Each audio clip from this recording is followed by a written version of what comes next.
my financial goal my first year was $100,000. And I love that you laugh. Like, why is because that first year I made $280,000. Yes. Doing it all on my own. Welcome to Black Belt Beauty Radio, a podcast fueled by a passion to support your journey in developing your most beautiful and optimal performance in life. Each episode is driven with the intention to elevate your mind. When we elevate our mind, we elevate our life. So get ready. It's time to rise. Hey, what's up, everyone? Welcome back to another episode of Black Belt Beauty Radio. Today's guest is Dr. Emily Kiberd. Emily is a chiropractic physician. She's an entrepreneur, the founder of the renowned Urban Wellness Clinic in New York City. She's the podcast host to the Muscle Medicine podcast, a mommy of 2 super cute babies, and an all-around empowering woman who champions knowledge by teaching her clients the tools that they need to reach their highest physical potential.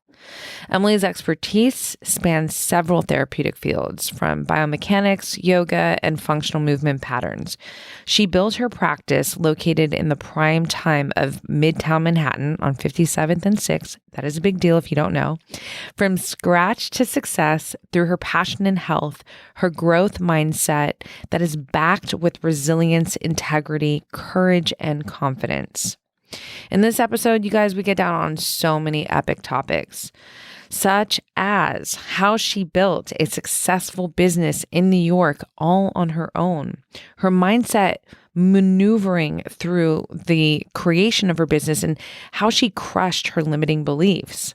Some self-inquiry questions that powerfully supported her in that process of creating her business. We talked about strength and stability training and Emily's best practices for this type of training. We talked about her tips for strength training, which is so valuable because I know a lot of women in particular don't even know where to start with strength training. So this is a really awesome topic that we get down on that I know will be so valuable for all of you. We talk about why it's so important to not only face challenges, but to actually seek them in your life. We talk about one of her outstanding strength training programs called Thyroid Strong. This is an epic program for those with Hashimoto's, so that will be really, really valuable as well. We talk about getting clear on what you want in your life and what she did every single day that supported her clarity and to actualize what she wanted.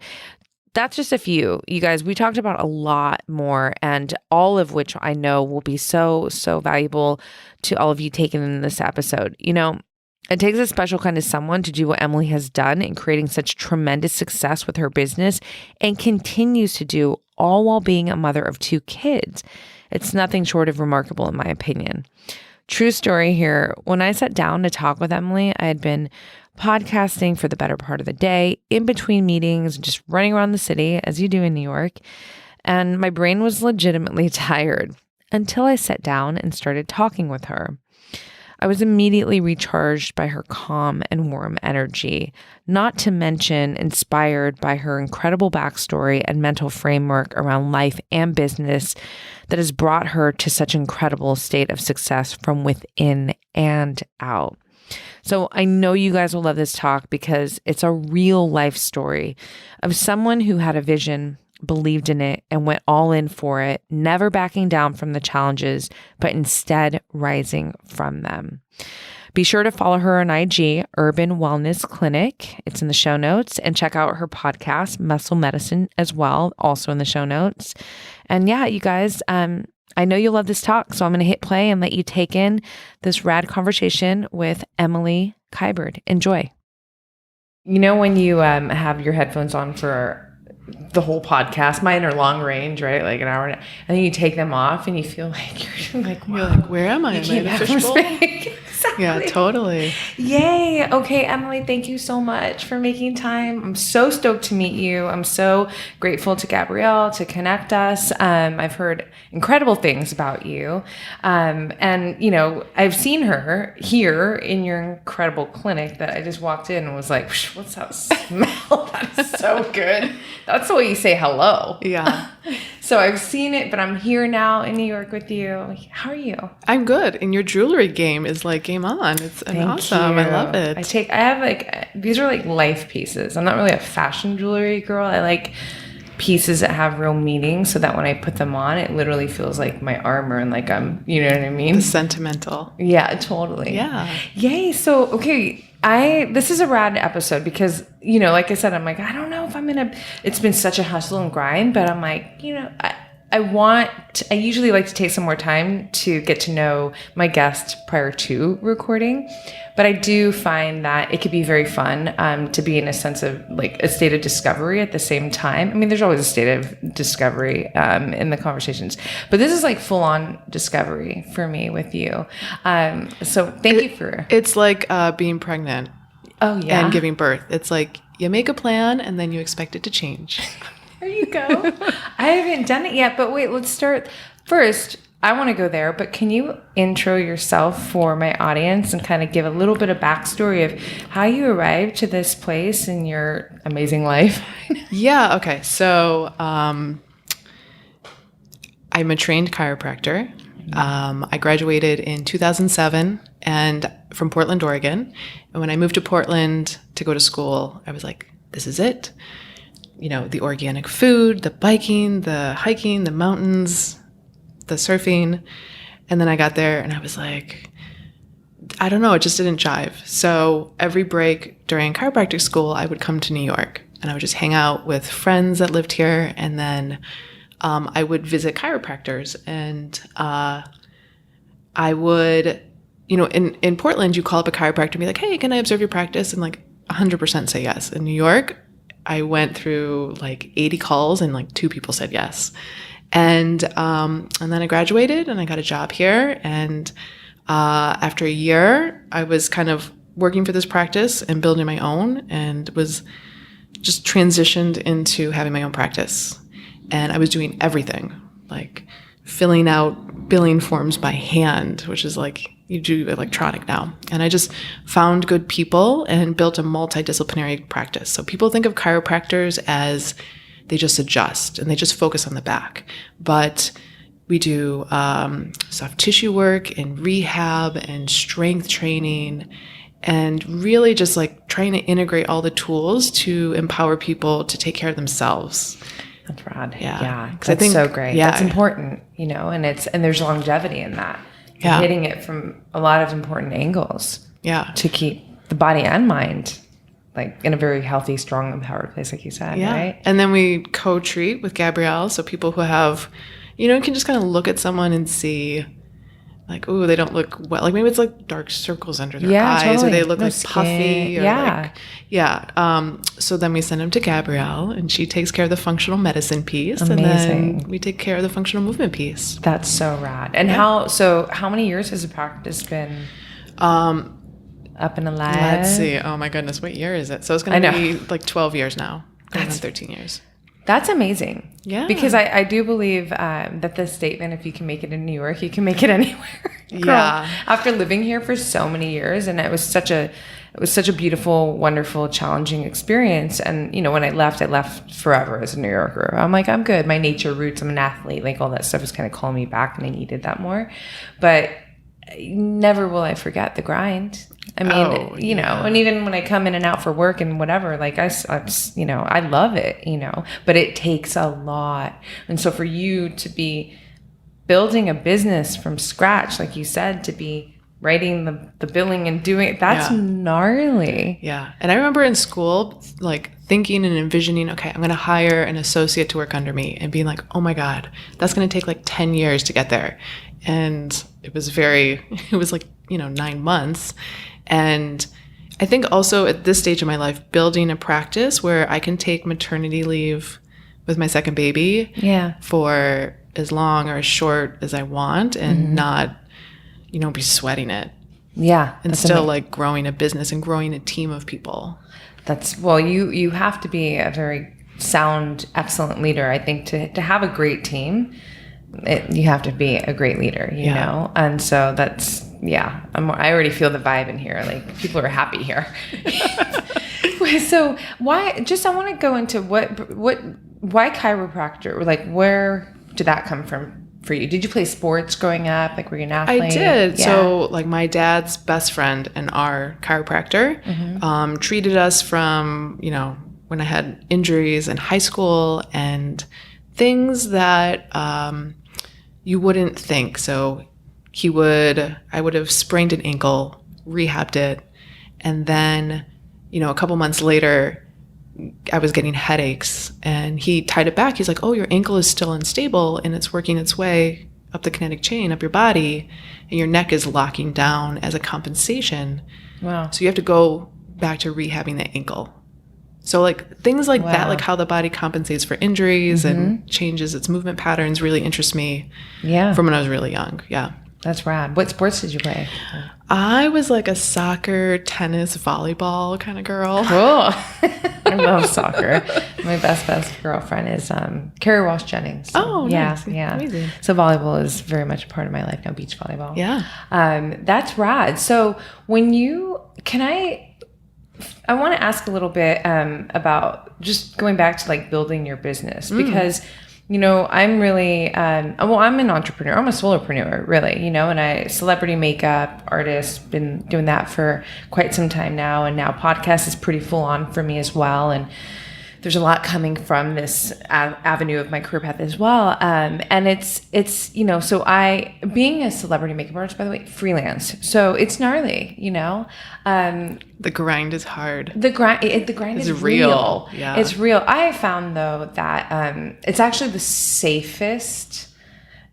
I feel actually more secure in having this kind of career path where I have to rely on myself because you could work for a really great company and get a really great paycheck and then all of a sudden get fired, the company goes down or something. So if you don't know how to kind of fight for go get your food, basically.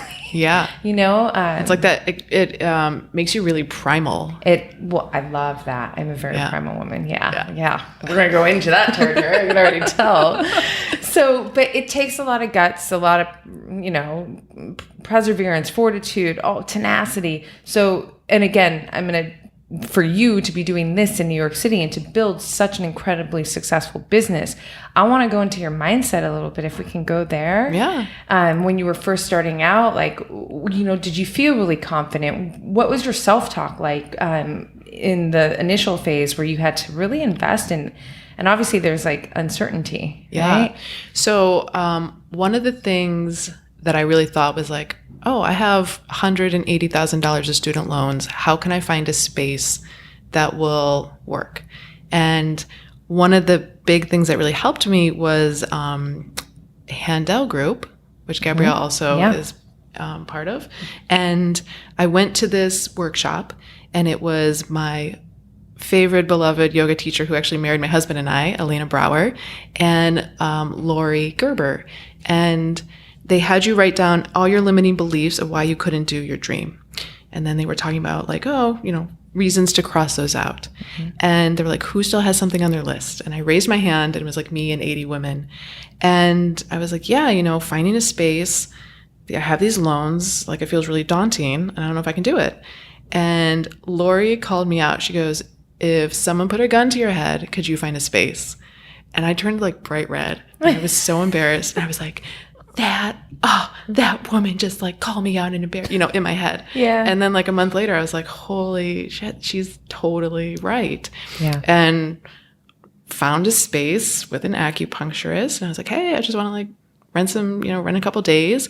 And just grew, it just exploded, and people were writing reviews online. And of course, I was, I would wake up excited, versus okay, I'm going to wake up and go to my job. And I would wake up excited, and even while you were challenged and maybe facing fears and things like that, right? Yeah. And part of Handel Group is the story we tell ourselves is either they tell you to label it as a brat, a chicken, or the weather reporter.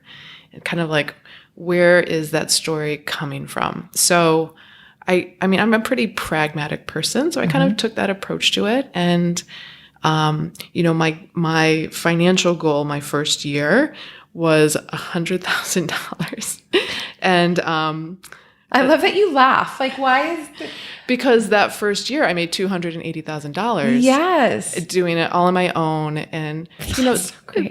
Some days I worked 12-hour days. Yeah, totally. But it felt good. Yeah. I mean, I'm kind of like a workhorse. I'm like Yeah. a Capricorn. I'm like, Yeah, no, for sure. It's like me right now. I feel like I'm like, it's just been firing, but it feels good. 'Cause Yeah. you're working from passion and vision. Yeah. Yeah. And, it was always like, how could I serve the person in front of me better? Like, what else do they need? So at first I was just adjusting and doing soft tissue work, and a certain percentage of people get better.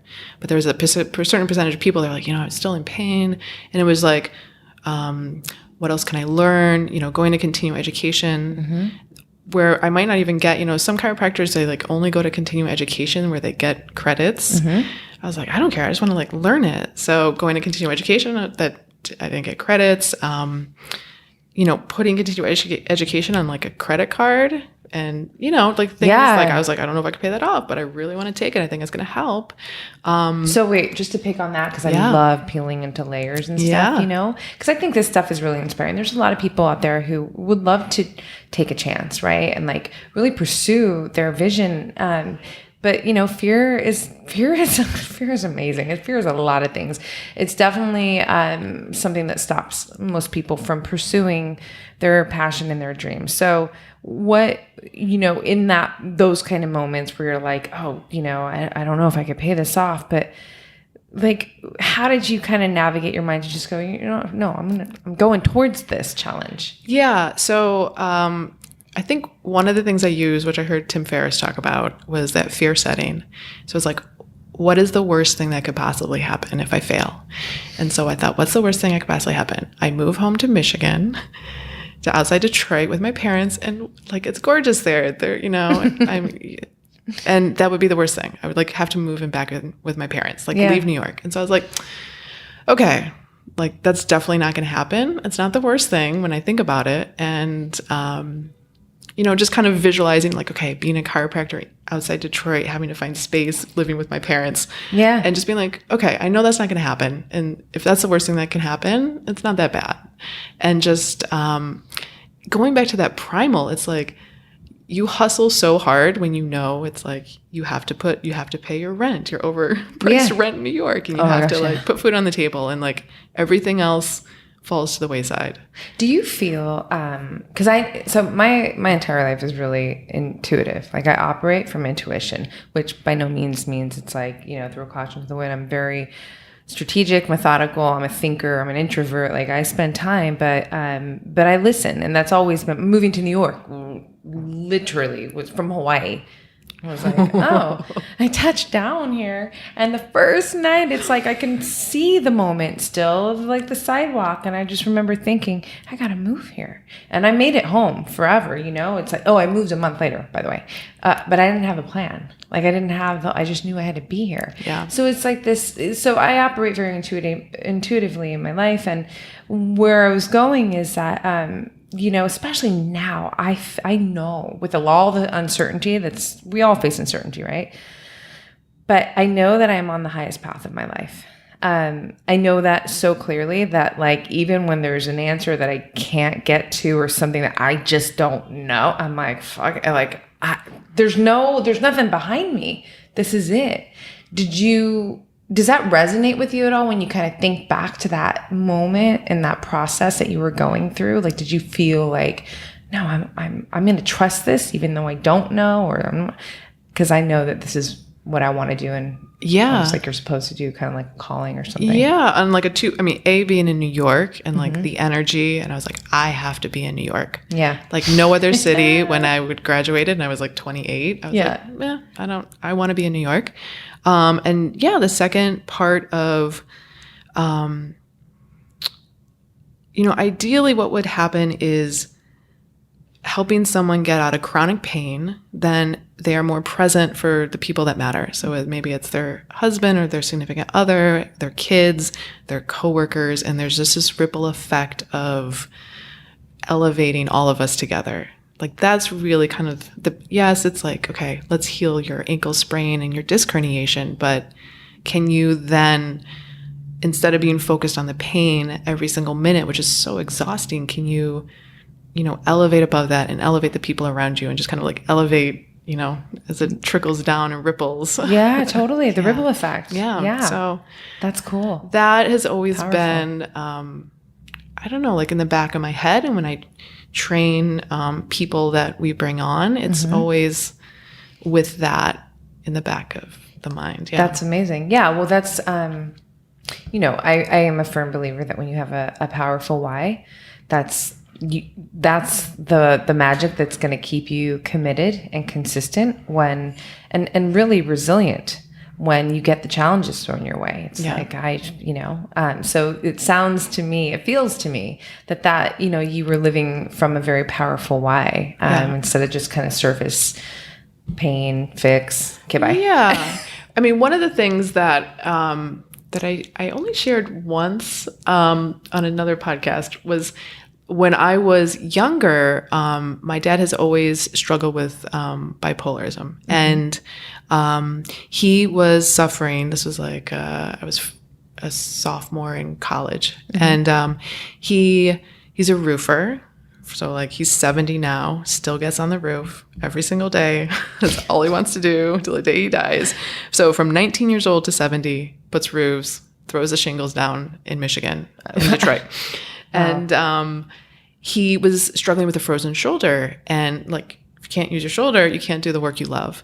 And he decided that he didn't have to be here anymore if he didn't have to do the work he loved. So took a bunch of Ambien and a bunch of Vicodin and just like laid down on the couch. And my mother and sister were visiting her parents in Boston, and I was at University of Michigan, so like an hour drive away. And our chiropractor actually was the one that was like sensing something's not right. The police like kicked down the door, took him to the hospital, psych ward, everything. But just seeing that chronic pain and like having, just seeing the effect on the family, and my mother, my sister, who was like, probably 12 at the time, really having like, even if I could just help one person out of that potential situation and thoughts and that kind of downward spiral path, so that, a family did not have to experience that of like getting a phone call at college being like, hey, like your dad's in the hospital for this reason. So I think, especially when it comes to like a why, it's like, it's deep seated. My dad is like my best bud, so. Yeah. Well, I find that pain is a very powerful catalyst. Yeah. When I was 16, I tore my ACL and my meniscus from Taekwondo, but you'll appreciate this, so I'm going to get more detailed with it. But basically, I did this epic kick, landed, twisted my knee, couldn't walk for 3 days. It was excruciating pain, as you can imagine. Like probably that's when I tore my ACL. Straighten anything. You're just like stuck in like. Well, that was the initial. With the ACL was the first, but I didn't go to the doctors. And 3 days later, I can skateboard and surf again. So I just kept on keeping on. It was high school, and I don't remember. Invincible. It's like, okay, let's keep going. Yeah. And whatever it was a couple months later, just randomly in the middle of the night, my mom knocked on my door to make sure I was home. And when I jumped up in between that time, my knee would kind of click and randomly. And I was like, what is that? I'm sitting in history. And I'm like, that's weird. And then a couple months later, middle of the night, opened the door and I collapsed to the ground. And that's when, because I had been working on the torn ACL and didn't know, I tore my meniscus, and what happened is that the piece of the meniscus got stuck between my joint. So the pain that flapped over. Yeah, it was stuck. Yeah. Like I could feel it still. It's so the pain that I felt from the torn ACL was nothing compared. It was like I couldn't breathe good. It was, so mom's like, go to bed, and okay, like maybe something just happened. And I was like, I called them literally on the phone. I was like, I got to go to the hospital. So that would be 2 years of my life where I went in and out of, surgery. Because a year later I tore that meniscus again. And this time doc just took the piece out. Carlin and Job, though, they're great. And so, I'm 41. I was 16 or something like that. Long time ago. But, I was eating the standard American diet at the time. And it was 2 years of just in and out of rehabilitation, laying in the bed, Vicodin, and then all of a sudden, you get bigger and you're just, it basically gained weight. This whole thing happened to my body. I was like, what the fuck is going on? Because before that, it was like, six pack and the whole. I mean, you went from like super active to probably. Oh, and there was a heat wave that first. So I'm like in bed. So it ends up, getting to the point, it ends up that, that would be the catalyst for me because I was like, how do I get back to homeostasis? Like, how do I get back to myself? Because I just knew that that wasn't me, from what I was feeling, from the physical sense. It would be a long journey of learning, but it was the pain. That's where I'm connecting that dot that really allowed me to come to this place now where I am so versed in these geeky areas that I love so much. Yeah. Biology and all kinds of stuff. But back to you. So that was a big piece to your why, which is so, it sucks that you had to go through that, but then powerful for the rest of your life. And like you were saying, for your family even and everybody else that you really come across and that you serve. Yeah. And, every day we come across people who, they just want to play basketball and they have an elbow injury. And I can just see them like talk about their wife or their girlfriend. And I'm like, man, if I could just get their elbow good so that they can go play basketball, they would just be like a better human being. Injuries suck. They do suck. Have you been injured?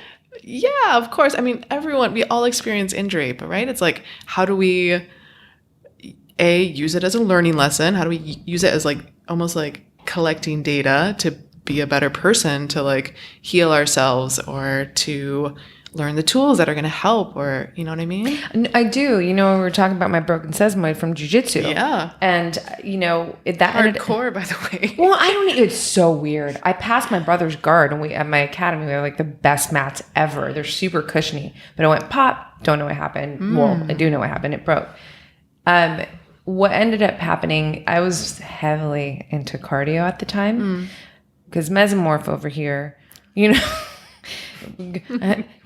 was afraid to lift heavy weights. It's a joke now because I'm like the complete opposite, right? My brothers used to tell me, it's like, I want to get my body, lift weights. So what ended up happening with the broken sesamoid when I'm wearing the boot, I couldn't do the cardio really, right? And so I started slowly progressing towards lifting weights. And so I really now, from capturing that moment, I look at injury as like, what do I need to learn? Like what you just said. Yeah, There's totally. something here. And that set me on a path that will forever now be a part of my, movement game. Yeah. I think pain takes a long time for the body to perceive. So when you are feeling pain, it's like the body's like, yo, something's been going on for a while. This is like your last chance to get it right and like clean up form or clean up, how you're eating, get some more sleep. It's just like our homeostasis, or it's our check. Yeah. Checks and balances. Yeah, no, totally. Yeah. I love that. And I think it's helpful for people to hear that because obviously it can be very depressing when you're injured and you can't do normal things like basketball or whatever. But if you kind of just keep an open mind and take a deeper look in and say like, well, wait, what else could I be doing? Or is there something I need to learn here or pay attention to? Yeah, totally. Yeah.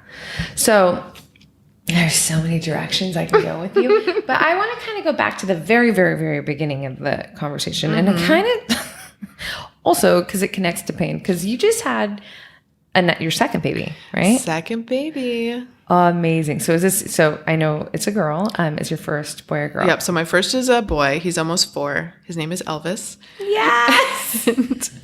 Wild. So I'm like a family of girls and just boy energy. I'm like, I don't even know what to do with you, but you are wild.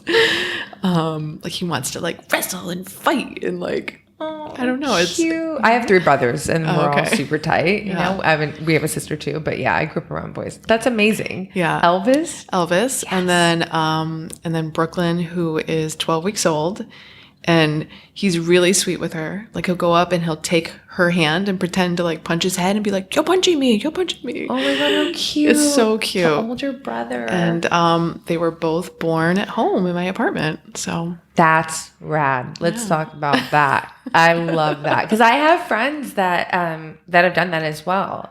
Yeah. And it's I think it's a great conversation piece because, Yeah. I know a lot of women are scared of that. I've never had a baby, so. So it's like the ultimate unknown, right? You're like, you can read about it, you can listen to podcasts, but you don't know what birth's going to feel like. Right. And you don't know what happens in the moment. You don't know what happens in the moment. And I am very much the person who like, the more I know, the less anxiety I have. But many women, it's like the more they know, the more anxious they are Sure. of like what the potential complications. And I was all set up at like an OB/GYN practice at a birthing center at a hospital. And I started to tour the birthing centers, and they recommend that you do that kind of at like 30 weeks. And I started to tour the birthing centers and the hospitals, and there's like a group tour of 30, and for some reason the hospital I was touring, like all the rooms, the doors were open, like intercoms are going off. You like look in the room as you're walking by, and there's like you can see the women laboring. I was like, I am too much like an introvert for this. So I told my husband, I was like, yo, it's not going down here. And it smells like cheeseburgers in the labor and delivery ward. And that's hilarious. And so I tried to transfer. And, after about 20 weeks, you can't transfer to another OB group. And because for some reason I thought another hospital would be different. And so then I just started interviewing home birth midwives, and I interviewed 2 of them in New York that have both been doing it for about 35 years. And I was interviewing with one, and I was like, you know what? If the pain's too much, I'll just transfer and get the epidural. And she looked at me and she goes, oh no, honey. She's like, my clients don't transfer for that reason. And I was like, oh, okay. Oh my goodness. And she's like, you're going to have to wrap your head around that there's no epidural at home. There's no pain-killing drugs, and just wrap your head around also the fact of like being okay with your choice if anything happens. Wow. And there's plans for an emergent transfer. Sure. Like you make the plans. I would imagine. Yeah. Yeah. But, if something happens, you have to, be okay. So, yeah. So. And this was, so sorry. Yeah. You did both at home. I did both at home. Yeah. Got it. Just playing that back. Second one came twice as fast. I've heard that can happen. Like Yeah. that's kind of more common maybe sometimes. Yep. I guess every pregnancy is so different. Did you, well, listen, we're talking about pain. We're talking about primal. We're touching all that stuff we were just in. But going towards your first run at this. Yeah. Yeah. What was your mindset like going into it? Like what? Yeah. So I think your mindset is you make a plan and you're okay if it changes, which it did, which I'll tell you about. And really, a lot of women who give birth in the hospital, think, okay, I'm going to like try for a natural birth. But at home, you have to wrap your head around, like, there is no epidural down the hallway. There's no, Yeah. And just kind of like, okay, this is how it's gonna be. And especially with the first, because it's so unknown, you don't know what it feels like. Pregnancy, birth, and raising a kid is the ultimate form of letting go. It's like, you have to let go. Like the women who do lots of Pilates and bar and jump on a trampoline, their pelvic floor is super tight. Like they have a long labor that sometimes leads to a C-section, and because they can't let go on an emotional level, on a physical pelvic floor level. So that's so birth is like emotionally, mentally, it's all about letting go. Can you relax your pelvic floor? Can you relax into the intensity, into the moment? Because, if you have lots of pressure, I'm making like a little fist into my hand. This is why it's going to be video. Yeah. There's just too much good stuff that needs to be seen. But when there's like pressure, the immediate reaction is to like clench, right? Yeah. You have to like ride the contraction and like push with it, not clench and guard. Yeah. And that's hard. Yeah. Yeah. So you got through it obviously well, and you felt like a boss afterwards. Sure. So here's the thing. So I was in labor for like 11 hours. Baby came out, gorgeous, beautiful, amazing. And my placenta would not deliver. The part where it's like, it's so easy, it just slips out. would not come out. So I had to get Emergent transferred to deliver the placenta at a hospital. I want to say hilarious. Sorry. I know it wasn't in the moment, but you do all this I know work. you do all the work. You like make all these plans. Like, okay, I'm going to like take the placenta and chop it up and put it in a smoothie. And like, you know, like you make all these like placenta plans, and that didn't happen the first time. So Amazing. Placenta plans. Well, better that you're going there for the placenta than, any other reasons. yeah. So, okay. Yeah. And the thing is like, if the placenta doesn't come out, then the uterus never contracts back down and you basically hemorrhage out. So it is like an emergent transfer. Yeah, it's important. Yeah, it's important. What would you say is the biggest thing that you learned about yourself in the process of giving birth to both of your children in this way? That women, and I guess myself too, are just like so much stronger and more resilient than we could ever imagine. Yeah. Yeah. And every husband that, I know when they talk about their wife, they're like, like so much strength and resilience, and my wife did amazing, she's a boss, and it's like, that is why men do not get a period or give birth. Yeah, no, it's true. I mean, even if you haven't had a baby, but like just having your period is like, just even hormones, dealing with the fluctuation of hormones, and we got to do a lot. Women are pretty badass. Wait, speaking of, I'm going to pivot a little bit. Yeah. So, speaking of strength and resilience, because you said that training is a part of your clinic, can we talk about, so specifically you like strength training, right? But what tell me more about this. Sure. So this came about because I was dealing with like a hamstring adductor injury for like a year. And I would go see a chiropractor that would, like one of the top chiropractors charges like $200 for 15 minutes of treatment, cash only. And I would see him every other week, and he would do active release technique, which is an amazing soft tissue technique. I do it too. And then he'd be like, okay. And he would adjust me, and they'd be like, okay, you're good. Go back. And I would, and I was kind of doing like the boutique fitness scene in New York. We kind of just like drop into different classes. And I would just feel like this like grabbing sensation from like my knee all the way up to my groin. Sometimes to the point where I was like, I like couldn't walk and I had to kind of like shake it out. And so think about $200 for 15 minutes every other week for a year adds up financially. Yeah, totally. But I was like, well, I'm seeing the best guy like that does active release in New York. And I was like, you know what? I'm just going to like try something different. And I went the kettlebell route for whatever reason. I think I had a colleague that was getting her Strong First certification, and I checked that out and I trained with a trainer, and the pain and discomfort that I was experiencing went away after 2 weeks. That's amazing. So there was like this strength stability component that I wasn't addressing, that the person I was seeing wasn't addressing. And literally now when I feel something that is uncomfortable or discomfort or pain, I'm like, okay, what is not stabilizing such that these muscles are grabbing and overworking? Yeah. And I can usually 90% of the time work it out with a kettlebell. That's amazing. Yeah. I do implement some kettlebell, but not like kettlebell training. I mean, there's a whole thing with kettlebells, right? Never got super into it. Yeah. So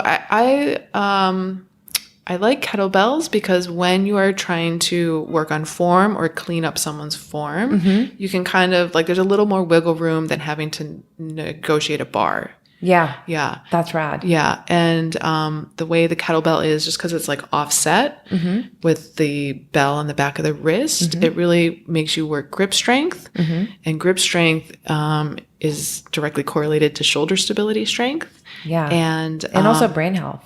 And brain health, yeah. So like people who have a stronger grip have a lower likelihood of like Alzheimer's and dementia. Yeah. It's so interesting, right? That connects. But jiu-jitsu people are like, yeah, you got the grip. And those people like hardcore training crazy. Lots of labral tears in that sport. Oh, yeah. Yeah. I have to. There's some things I got to watch over here in this compressed situation, but yeah. So yeah, I mean, I love kettlebells. I also do barbell work. It's not like my forte. And it's funny because people look at them and they're like, that's going to injure me, that kettlebell. And Really? oh yeah. Okay, and you have to kind of like, especially for like some of the women that are training, who are doing like a lot of dance cardio. Yeah. And they're doing like the 3-pound pink weights. Yeah, and I'm like, girl, that kettlebell is probably the same weight as your purse, because most women in New York are like crazy bag ladies and carry everything with You kind of them. have to. You have to. You gotta be prepared for anything all day. Yeah. And so one of the interesting things with working with Gabrielle is seeing a lot of people who have autoimmune conditions or a thyroid condition or a low functioning thyroid and Hashimoto's. And, she's addressing the functional medicine piece. And then she sends them to me to clean up the functional movement piece. And so out of that, within the last year has come this online program called Thyroid Strong of like how to teach women with Hashimoto's to strength train, because they have low muscle mass, they have an under-functioning thyroid, they take a long time to heal, and a lot of them will work out and just totally tank and be like in bed for 3 days exhausted. Yeah. So that's amazing. I love that you have that program. Yeah. So it's called Thyroid Strong. And again, it's to like, how can you elevate people out of pain, take care of themselves, empower them to kind of be more present and elevate the other people around them. I love that. I also, just to kind of hang out in that space a little bit more of just resistance training, I find that it is an incredibly empowering activity for anyone really, but we'll focus on women for a minute. And I know that, I grew up in the gym. My dad had me bench pressing when I was literally like 7. Yeah. And so I think I did not necessarily, but it was like I was a competitive runner and I like being strong. I would do the, me and Ashley were talking about this, but like the arm wrestling, and I'd beat the boys. But then there was also a part of my life where, I wasn't, my masculine and feminine energy are very harmonized and they work together as a team. I think that, I don't consciously think about this. This is just really my life, celebrity makeup artist, jujitsu. There you go. Great. So like in a nutshell, but I think that, when guys would be like, oh, you're ripped or you're buff. And I would be offended because I didn't like that, because the feminine part of me felt like, no, this is very different story now. And now on my Instagram, on my story, you see me flexing. And it's not like, hey, look at me muscles, but it's really the connection of, no, I am a very empowered woman. I handle my business. I move through life with an empowered mindset. And I honestly feel like strength training, and I have other modalities, obviously, but strength training in particular is doing something for the mind, obviously for your biology. But literally, I feel like there is a thing, a connection that's happening there in the mind. And it's almost unfortunate in 2 ways that, a lot of women are intimidated to be in the weight room a lot of times because they don't know what to do. And also, it's more guys, than women for the most part. And then I still think that there are some women who, and no judgment, but just keeping it real, as I do. There are women that just maybe don't really vibe with the aesthetic of having a tricep or shoulders, and I can understand that even from what I just said to you. Now it's different. I love my shoulders and my aesthetic, right? Body composition. But going back to Gabrielle, and I mean, man, like this might be cute. It might be great in a dress right now, but girlfriend, we're not going the other way. We're going that way. We're going up and 60 and 70. And when you don't have the proper muscle to protect you through your life, it's a problem, Yeah. So just kind of, sorry, I went all over. It was a bit of a tangent, but to bring it right back, just to speak about, the empowerment that a woman can feel from resistance training, from picking up heavy shit. Yeah. I think it's also a big mindset shift. And this kind of happened from like early 30s to mid 30s of wanting to be skinny, wanting to look a certain way, to I want to not worry about moving through my day and injuring myself. And I don't want to, I remember like my younger self, wanting to be skinny, which is like, feels really foreign right now as I say it. Yeah. And now I'm just like, I just want to be strong as fuck. Like, I just want to like pick up my kid and throw him in the air. And like we were late for school and I like ran the 35-pound child in the like 20-pound stroller to school. That is amazing. No, that's badass. That's how I felt like when I was, in the airport running in Europe, going to miss my flight from Italy. And I was like, hell no, I'm not. Watch this. Like running with my carry-on up the escalator. And I'm like, that's what I train for. Yeah. Train for life. Yeah. Yeah. And like anytime you step up to the weight, at least in my experience, the first couple reps, like they just like suck. You're just like, oh, this feels like fucking heavy.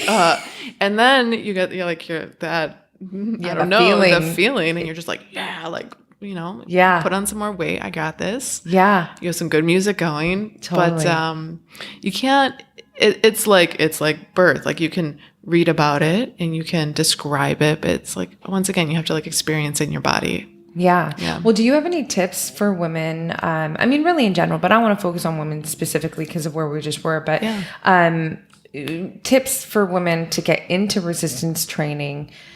What would that, like a couple of things that can make it easier on them? Because I think a lot of women also don't want to do it wrong. Because obviously it's easy to do it wrong, and then that's a whole problem.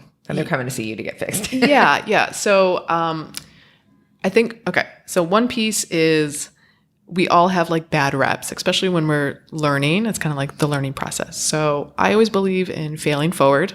I love that. Yes. Yeah. So fail forward. Like first rep is not going to look pretty. And, some of the people who have been strength training for years, decades, think of every rep as like 10 reps of one. Mm-hmm. And, have been swinging kettlebells for 20 years and still step up to the bell and think, what can I learn from this rep? Like, where am I at in my body? Where's my body at? What's my energy?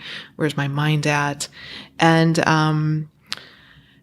I think, women finding a good coach, and thinking themselves not as a client, but as a student. Like a student for life. And really the people who have amazing form and can pull heavy weight do the basics really well consistently. Like there's no like magic flashy booty band trick or anything. Yeah, totally. It's just straightforward. Like, they do it consistent. Yeah. And there's such a disconnect in our day and age from like the mind and the body and what we're feeling and where we are in space. And, I think just because we're so on our phones and computers that it's like such a nice way just to reconnect. I agree. Yeah. And I love that. And then from like a biomechanical perspective,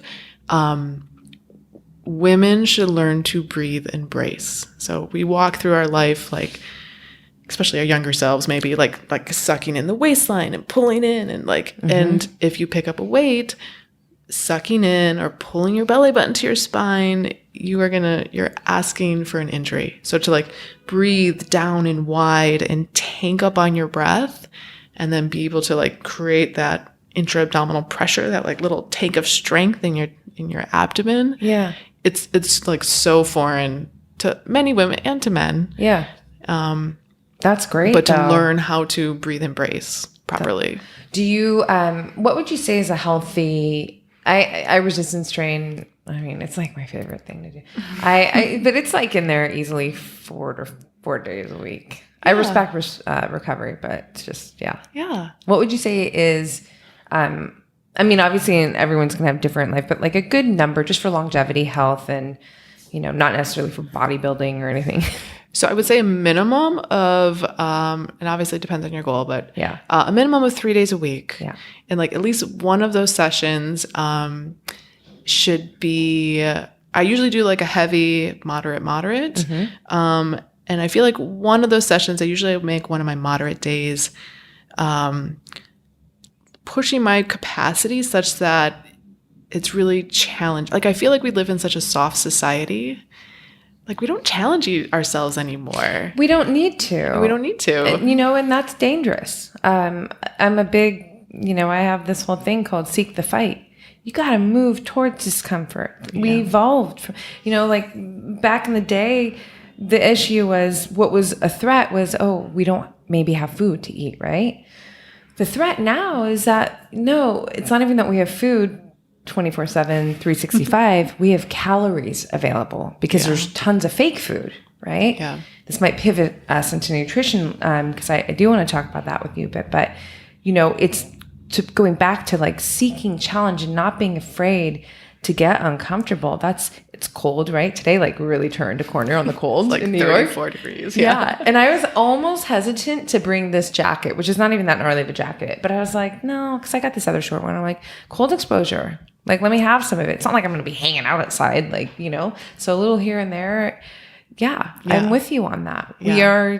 It's important to go towards challenge. Yeah. So I remember Gabrielle once when we were first working together, she was writing down, she said to me, she goes, I don't think you push your capacity enough. You need to make one of your workout days like you want to throw up at the end. And I was like, girl, what?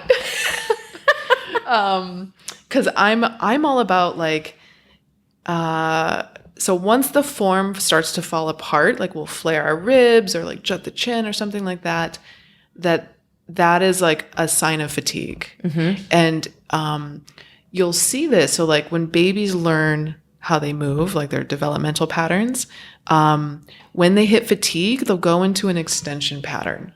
Okay. And so the same thing, like when you see a CrossFitter do a muscle up. Yeah. And they're like, pretty good form.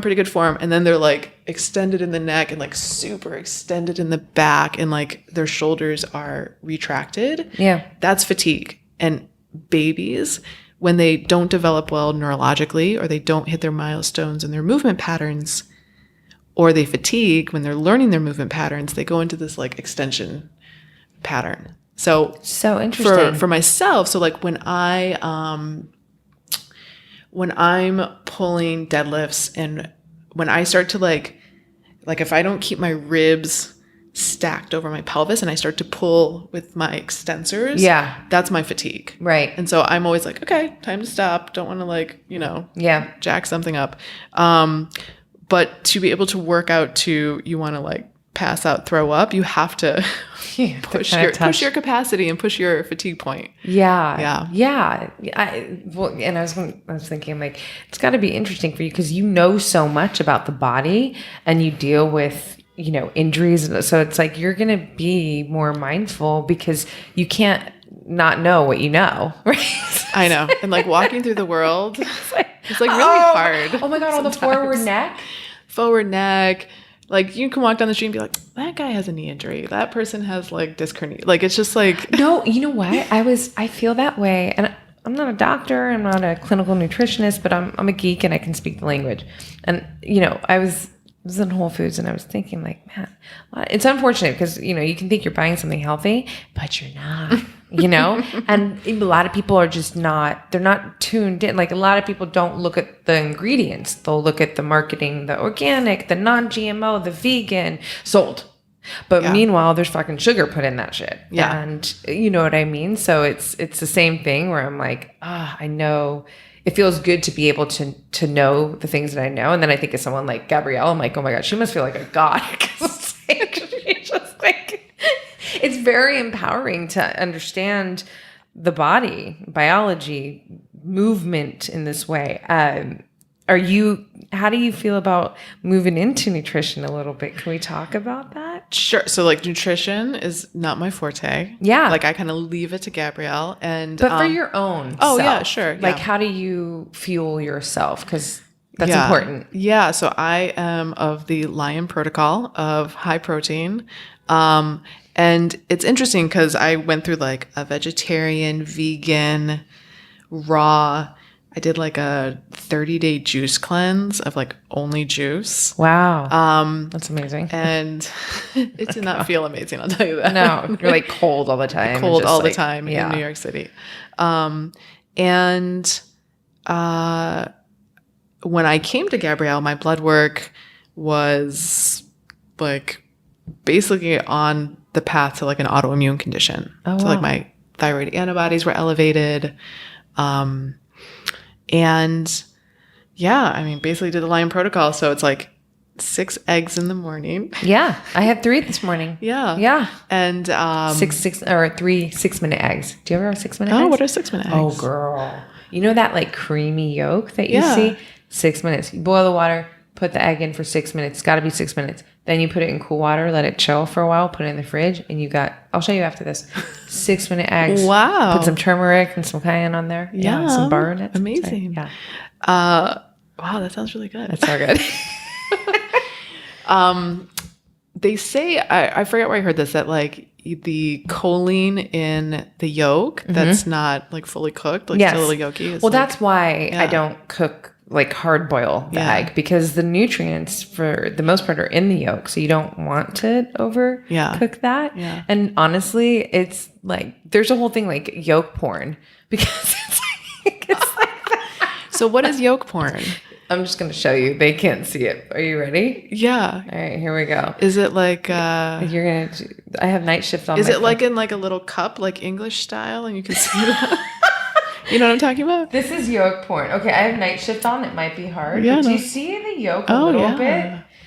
I'll show you. I'll take night shift off, but yeah, it's like just when it's like when you this is what it is. You're gonna see it now. Our phones are listening.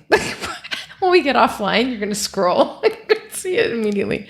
When you slice the egg open and it like perfectly spreads apart, girl. Delicious. And then the yolk. Yeah. It's amazing. But it's funny because I saw the little like 6 eggs, almost like you were hesitant to say it because maybe Because usually the response is 6 eggs. like, oh my God, you're gonna get a heart attack or something, right? Yeah. I usually eat steak, ground beef, some chicken, asparagus. I'm sometimes broccoli, but I'm cutting back on the broccoli because it makes the baby gassy. Yeah. Right, because you're breastfeeding. I know. Yes. And that's so good too. The choline, all the nutrients for your baby. I know. Yeah. Yeah. That's rad. So yeah, I basically do high protein. I do have my vices of like a gluten-free something, like a scone every once in a while. Yeah. I do love my coffee. And yeah, you know, it's interesting being like 12 weeks postpartum because like the body likes to like hold the fat to make the breast milk, you know? Yeah. So Yeah. yeah. So I'm really whenever Gabrielle and I check in, she's always like, lay off the carbs. And I'm like, no, I'm really not.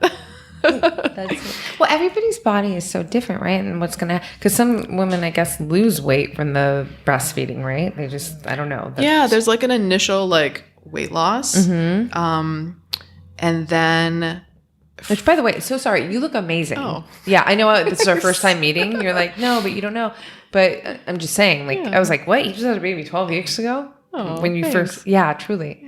Yeah. and then usually from what I found and some of my female trainer friends who've had babies experience this is like after you stop breastfeeding and the 3 months after, there's kind of like a normalizing of the hormones and there's like a second like shedding.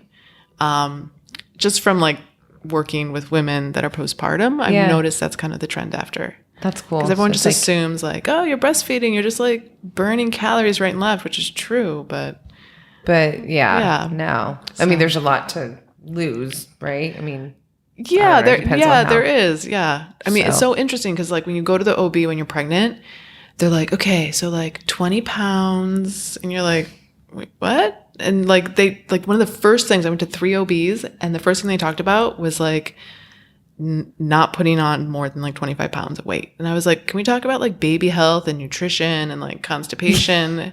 Wow. Yeah. And they were like, oh, here's some like, you know, Miralax or something. Like it wasn't, you know, like the holistic integrative dream that I dreamed of. Oh man. But that's okay. Yeah. Hopefully we're moving more into that space. I mean, I feel like we are, but like in these territories as well, you know, yeah, it's important.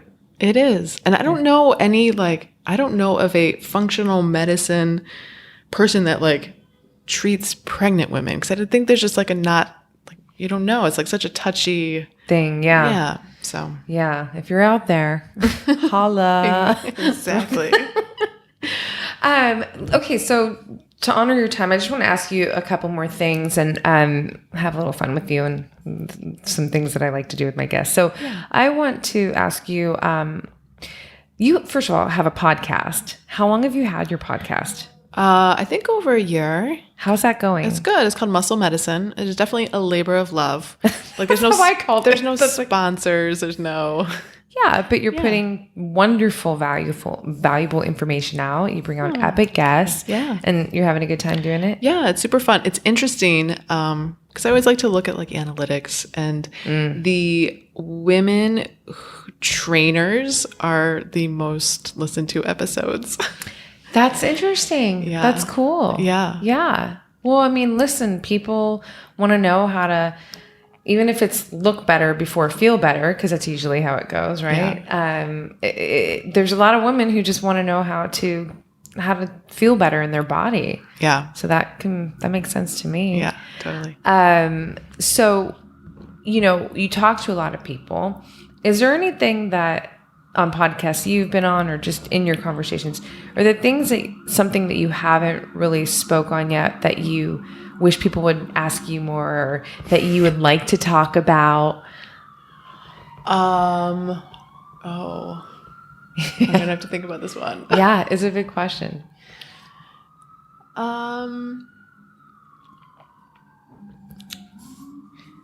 So the sirens are New York. Oh, yeah, it's been going on all week. I'm like, I had Dr. Ralph Esposito on. I love that him. guy. He's so sick. And he's like, the sound, I have great producers. Shout out to Resonate. But he's like, the New York, I'm like, yo, bring it. He's like, yeah. I'm like, so what? Raw, right? Yeah. They feel like they're sitting here with us in New York. He doesn't want to be here in New York City with us. Yeah. I mean, we can get back to it. Yeah, let's come back to it. Yeah, I have another question.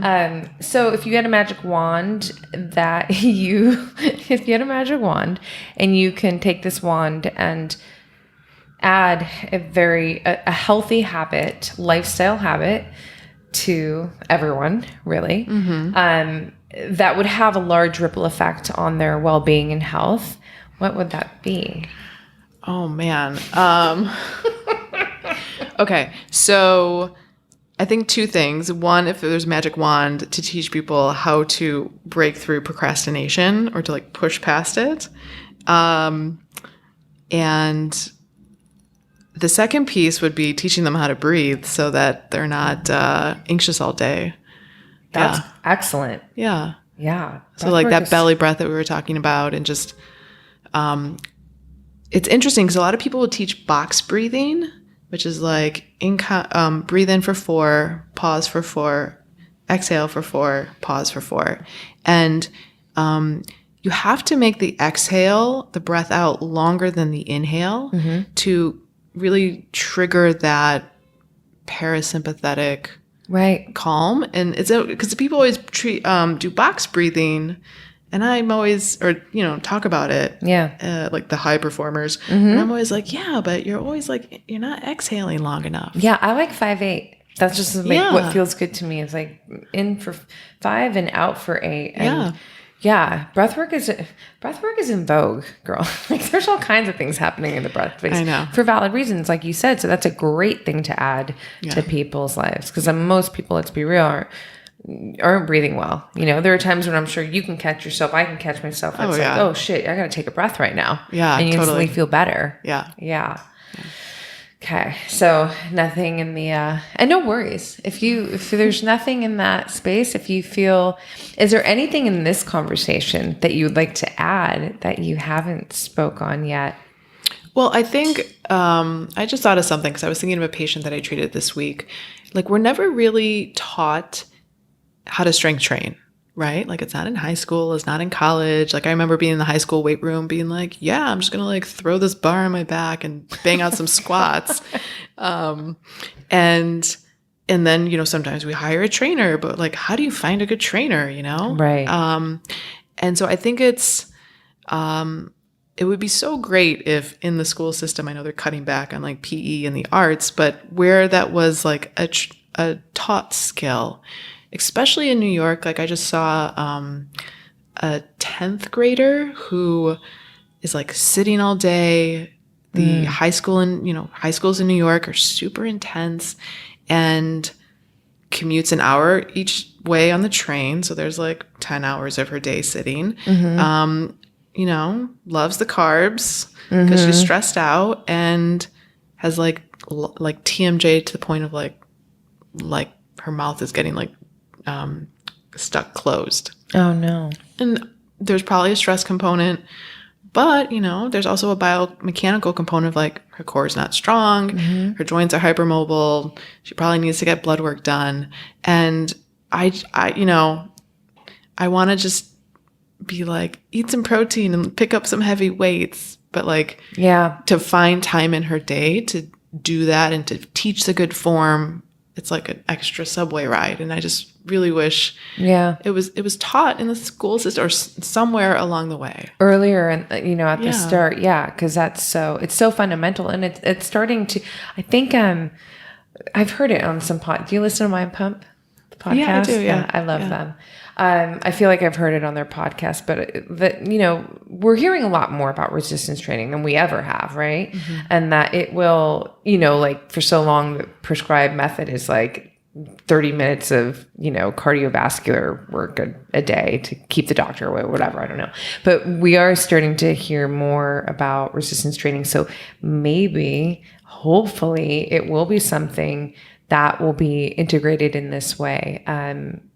Because like we just spoke about it, but it's such a powerful preventative to the connection between your leg strength and brain health, like that's incredible. Yeah. And you got to, in order to uphold, to keep healthy muscle protein synthesis, resistance training, and that high quality protein. I know. And it's so wild because like her thing was like a posture issue, a breathing issue, a core strength issue. And I had her hold 2 12-kilo bells. So it's 50 pounds total. And she was like, oh my God, this is so heavy. But the packing of her shoulders made her get out of that like hunch. Yeah. And her mom was like, oh my God, I have to take a photo. And she's like, Mom, don't take a photo. And it was like this weird like mother-daughter dynamic in the moment. But I was like, look at her posture. It's amazing. Because she had to like pack her shoulders and breathe. And I was making her foot dial while she was doing it. And I was like, girl, your backpack is probably like, Truly. Yeah. I remember what mine was. It's gnarly. Yeah. Yeah. And we're so sedentary now. Like you were saying, she's sitting for 10 hours. So one of the hardest things I think about the podcast, honestly, is just like, I'm not a good sitter. I sit in the morning. I have a, like meditation, journaling and all that. But then once that's done, I'm out the door, and I love movement. Yeah. More begets more, right? Yeah. Like when you're a mover, it's hard not to move. Yeah, totally. Yeah. I want to ask you, were you going to say something? I was also going to say, I think, just going back to birth, we talked so much about birth. I love it. Listen, that's valuable. That's not going anywhere. That I think women, it's so confusing, the first time you're like, what test am I supposed to get? And I'm supposed to like drink this like, 60 grams of sugar and like get this blood test. And when am I supposed to like make a birth plan?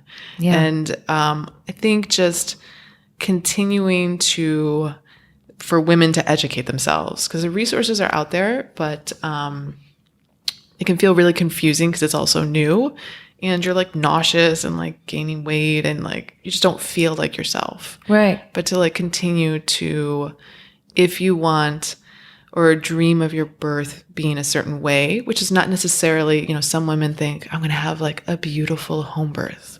There is nothing beautiful about birthing at home. It is like messy and, you push through struggles and doubts and there's funky smells. And like, it just, it's not that sexy, but it's empowering. Yeah. So to keep like educating yourself, and not, I don't know, necessarily just give in to like, I'm going to like try for like, It's really like you have to go in with a certain, like, this is how it's going to go down mindset. Right. So that's awesome. Yeah. I love that. Morning routine. Do you have anything like that? How do you start your day? Yeah. So I normally have like a 12-week-old like nestled up in my armpit, trying to like. That makes perfect sense. She does this little like head rock, and she's like, and I'm like, oh, you're okay. Time to breastfeed you. And normally my son and I get up together, and he plays, or we cook eggs together. I mean, my morning routine right now is literally like trying to get my kid to school on time. It's perfect. It's like survival after you have a kid, right? It It's is like a my little morning bit. routine is to survive. Yeah. And keep my kid alive. Try to keep both kids alive. But yeah, like I take it. My husband is not a morning person, so we kind of alternate with taking him to school. I like do babble talk with my baby right now and tummy time. Like it's all like about the kids. I've never been a morning worker outer. Yeah. I'm always kind of like a midday 2:00. And I typically will do some sort of kettlebell something for like 20, 30 minutes. Okay. And my husband and I have a nighttime routine where we go through 3 questions of what am I grateful for? What could I have done better? And what do I love about the other person? I love that. So we always do that, because it's like so easy to have like Groundhog Day every day. Yeah, totally. So yeah, it's you're nice. checking in and you're connecting. And I really do value, I have, a morning ritual, but I also I kind of bookend the day, right? With just me time where I really got to go in and connect and, like play things back and be total gratitude. That happens at dinner when I sit down. And I really think that helps to set you up, first of all, for better sleep, right? Like talking about the night thing, but it also, I feel, helps to set you up to have even a better day the next day. Right? Yeah, totally. Yeah. And obviously in your example, that's such a wonderful way to keep a healthy relationship. Totally. Yeah. And I do, when I was first, this just came to mind. This happens when you're like postpartum, you're like, like a light bulb. Every day I would take the train, I would write like the dream for my practice. Oh, I love that. And it was as if it already happened, and there were no absolutes and there were no negatives in it. And every day when I would go on the subway home, I would read it and kind of just see like, okay, everything that I did in my day and I put my energy to and my time, emotionally and physically, did it take steps towards that vision that I created and then that I wrote down in the morning. And I literally like every single day. And it would like, maybe sometimes I'd write the same thing and sometimes it would tweak a little bit. And, I think that visioning and getting, people always talk about, okay, get clear on what you want. But like, when do we make the time in our day to really do that? Yeah. Like never. I think just that time allowed my brain to breathe and get clear on what I want for my business. Yeah, no, that's so powerful. I mean, I've been writing my whole life and I journal every single morning, and it's a part of, really, my journal is an extension of me. So I feel so intimate to say this out loud, but I've referred to my journal as my favorite room. I love being here in my favorite room. And so, for me, that's why I love waking up early and having that time of peace and tranquility for myself to check in with self, because self-awareness and self-connection are so important. And that is something that I definitely actively do as well. And really, like you said, it's like, it's if you're already living it, you're feeling it. People can now be like, oh, it's law of attraction. Okay, no, this is actually way before the movie. This is like, there's actually science to this. And really, let's just take away labels, movies, magic, hocus pocus. Okay, cool. How does it feel just to be taking your imagination, something that we all fucking have, that so many people disconnect from as we get, into our later years of life? And, how could does that feel to step into your imagination, use it in a way that you're positioning yourself to be in an environment that feels good to you? Like your sense, like you come into your office and you see your team and you say hi and it feels really good and everyone's getting great service. Just going into like your example, right? Yeah, totally. Because I have mine as well. Like when I actually have my podcast studio and like female Joe Rogan over here is like doing her thing. You know what I mean? Like and it's more than career, but like there is power in that. And I can certainly say, and I'm going to ask you this, but in my life experience, I have definitely called in what I have envisioned. Maybe not necessarily exactly how I thought, but maybe it better. Always evolves. Yeah, totally.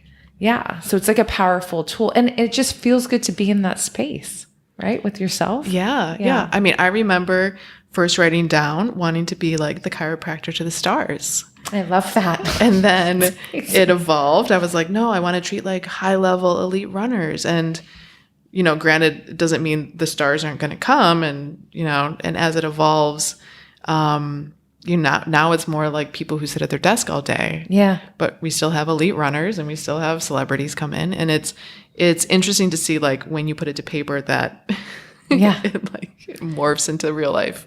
No, totally. Yeah. And also there are studies that prove that when you write things down, like it's more likely to happen or be accomplished. Yeah. It's like a real It's thing. like 42% or something. Is like it? That. There Yeah. you go. I just heard that on Did we listen to the on same an thing? Audible today. Oh, really? Yeah. That's perfect. Yeah. All right. Okay. So, thank you so much for this time. This has been so It's been rad. so fun. I love it. I know. I adore meeting you. I know that there's more to come with you. One thing that I love to do with my guests is just throw you guys some rapid fire words and I'm just like fastball. Bring it. And so the goal is really just for you, when you hear these words, when you feel these words, what do they mean to you? Or like what's your reaction to them? How do you, how do you connect with them? The first word. Wait, is mine also rapid fire back? Like a one word, or can it be a sentence? It could be, no, yeah. Sorry, that's a great, thank you for asking that. Because I've noticed, some guests are like, just like spitball a word out. Yeah. You're like And so I'm Samuel L. like- Jackson, Pulp Fiction. Yeah. Look. But it can be a sentence, right? Please, yeah, like let it roll. Got it. Okay. So the first word is love. Oh man, the like yummy moment of like hugging my kids and actually watching my husband like throw my toddler up in the air, playing with him. Yeah, So cute. I just got a visual of that. I don't know if it was Elvis or Brooklyn, but yeah, it's amazing. Next one is fear. Oh, going in one of those cages in South Africa where there's like big jaws. Oh no, that's like my one. That's the fear. The great whites. Yeah. I actually, when I was a kid, used to be scared of sharks in pools. Dude, I'm gonna up you. Jaws fuck me up, girl. In the shower. In the shower. Because I have a very vivid imagination, and sometimes with the shampoo in my eye, I'd run out. Oh my God. By the way, I surf. That's one of the most amazing. Such a testament to surfing that it's so powerful. I've been surfing for more than half my life. That it's so powerful when you catch that wave, or even before you do, where you just get the sensation. Oh man, it's just like whatever. And you're not like sitting on the board thinking, okay, I look like a seal. There have been those moments for sure. I mean, I lived on the North Shore of Kauai, and there are the most river mouths out into the ocean there, right? Kauai.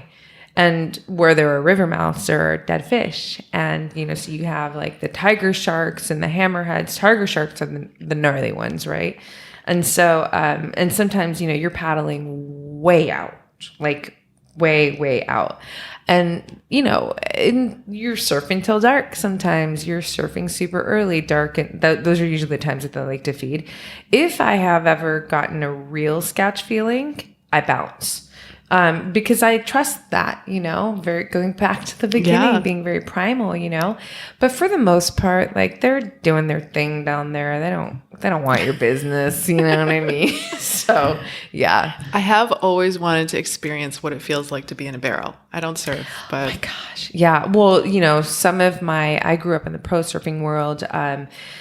Two of my best friends growing up are Rochelle Ballard and Kiala Kennelly. Kiala, like these girls are big wave chargers, pipeline. Kiala, she's on another level. Chopo, do you know the wave in Tahiti? Yeah. Mm-hmm. Yeah. She's just Jaws off of Maui. The contest is about to start. And yeah. So I grew up with these like incredible, like women who just charge. And so they can speak to the barrels better than I have. Definitely had some little fun, cute barrels, in my life, but it's fun. It's just for me growing up with them. I'm like, no, when you see Rochelle like drop in and pull down pipe, it's like, okay, that's some barrel shit. It's like, I would like to know how that feels too. I say that all the time. I'm like, if I could just surf like you guys for like one day of my life. Fuck. My brother, actually, one of my brothers. That's your magic wand wave. That would be, yeah. I think that would definitely make the world a better place. My brother my brother Mike went to Kelly Slater's ranch, and it was so funny. It was like 2 days later. My brother's a strength and conditioning coach. He's an athlete. He's incredible. Comes back and he's been surfing, jiu-jitsu black belt, surfing for the better part of his life too.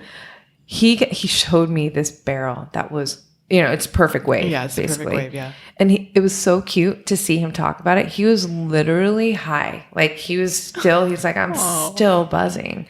Cause it's just, man, you're not in your element. You're in the water and you're like, you're floating water, some shit like that. That's amazing. Yeah. There's his wife put a video up on Instagram, and she's like on the board, and he's on the board. Yeah, I saw that recently. Yeah, exactly. That was a few days ago. I was like, can I pay him for me to be on the board? Get a ride with Kelly Slater. Yeah, that's a great idea. Like a little auction kind of thing. Ride on the same board as Kelly Slater at his surf ranch. Yeah, that's incredible. You heard it here, Kelly. Yeah. Okay, so moving on, the next word is challenge. Challenge. I think of like limitless. I mean, I would say one of the most challenging things I've done is push out a baby, but amnesia is a really amazing thing. I think that's the only reason why there's a human race is because like you push out a baby and you forget what it's like. You're like, yeah, I think it's kind of as intense, I think. Oh my God. But yeah, I mean, I think of the sky, actually. That's cool. Yeah. I love that. It's beautiful. We all got a visual. Another visual, like baby getting thrown up, sky, barrels. Like, yes, yeah. People, you love us. Okay, so next word is curiosity.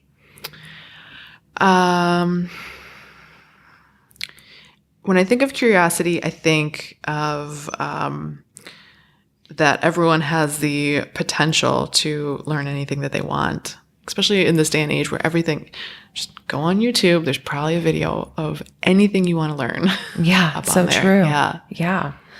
Yeah, stay curious, people. Mm-hmm. Okay, two more. Mm-hmm. Resilience. Mm-hmm.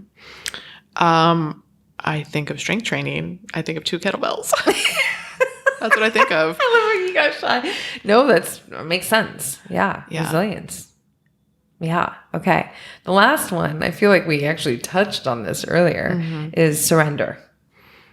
Yeah. Yeah. The ultimate letting go. And I think it also happens when at 2 other points in our life, in giving birth, healing either in like sickness or chronic injury. Because people, some of the people that have the hardest time healing are the ones that are really either have too many cooks in the kitchen and are getting too many recommendations, or they're like really have such a strong attachment to the outcome of the work that they're doing versus seeing healing from an injury as like an evolution. And then I think the last one I think of is like the people who are on their deathbed of, so there's like kind of like 3 milestones in our life of really surrendering. Yeah, it's beautiful. Yeah. Amazing. All right, girl. Round one of us. Fun. Like, yeah. Oh my goodness, Thank I you loved so it. much. Where you. can people stay up to date with you and your business? And obviously you're here in New York and, you're open for people to come in and say hi and do some stuff with you. So if it's on a clinic one-on-one basis, it's Urban Wellness Clinic on all platforms. And we're at 57th and 6th in the heart of Manhattan. Like look out the window So down 6th epic. Avenue. I love it. If you want to check out more of strength training with Hashimoto's, that is dremilykiberd.com. And there's a program called Thyroid Strong. Also have my own Instagram. You'll probably see like more kid pics on my personal Instagram. And yeah. And your podcast? Oh, my podcast. Oh, Yes. Yeah. Muscle Medicine. And it's on all platforms? All platforms. Perfect. Yeah. Okay. Amazing. Yeah. Thank you so much, girl. Thank you. You're such a So joy. fun. You guys, you know what to do. Follow all that's in the show notes. So yeah, I'm gonna let you get out of here now. Go eat some steak. All right. Peace out, people. Thanks so much for tuning into this episode, you guys. If you loved it, please share it on your social. Throw it up on your Instagram stories and tag me. I'm at Black Belt Beauty. I am also at Roxy Look, RoxyLook. I love connecting with you guys. This is a conversation that I want to just continue growing with you guys. So if you feel inspired to hit me up, do so in that space. I always enjoy hearing from you. If you'd like to support this podcast, you can do so by rating it and reviewing it via iTunes. It's such supportive help, you guys. It really helps the visibility of this podcast. So I appreciate and thank you in advance for doing that. And last but not least, if you are interested in starting your own podcast, or perhaps you already have one and you need help with, editing your audio and the production of it, I cannot recommend my producers enough. Resonate Recordings, you guys, they are the bomb. I rely on them. They are an absolute supportive tool to me and my podcast. So check them out and let them know that Black Belt Beauty sent you. And on that note, you guys, I'm signing off with all my love and always looking forward to catching you on the next.